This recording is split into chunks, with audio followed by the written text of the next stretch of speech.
আসসালামু আলাইকুম এভরিওয়ান, আমি সাবানা। অনেক দিন নাগাদ হয়ে গেল তোমাদেরকে আমার বাড়ির ভিডিও শেয়ার করা হয়নি। আজ সকালবেলা ঘুম থেকে উঠে নিয়ে আগে বিছানাটা ঠিক করে নিয়েছি। বিছানা না ঠিক করা থাকলে মনে হয় কোনো কাজটাই যেন হয়নি। তারপরে মা এদিকে আমাদের জন্য খুদের ভাত করেছিল। তোমরা কে কে খুদের ভাত খেয়েছো আর কার কার খেতে ভালো লাগে আমাকে কমেন্ট করে বলো। আমার তো খুব ভালো লাগে। নিজে খেয়ে দিয়ে নিয়ে মেয়েকে গোসল করিয়ে দিলাম, দিয়ে জামা কাপড় পরিয়ে রেডি করিয়ে দিলাম। ওকে এবারে খাওয়াতে হবে। ওকে খাওয়ানো হয়ে গেলে এবারে আমার গোসল করার সময় ওর খাওয়ানোটা হয়ে গেলে আমি একদম ফ্রি হয়ে যাই। তাই ভাতটাকে নিয়ে একটু ঠান্ডা করছিলাম, কারণ গরম গরম ভাত খেতে পারবো না। আর আমার মেয়েটা হয়েছে দুষ্টু, খাওয়ার সময় এত বায়না করে তোমাদেরকে কি বলবো।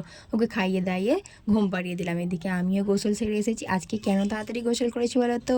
দাঁড়াও দাঁড়াও, একটু পরে ঠিক বুঝতে পারবে। চলো, আমাদের লাঞ্চের সময় হয়ে গেল। দেখো, আজকে আমাদের লাঞ্চে বিরিয়ানি হয়েছিল।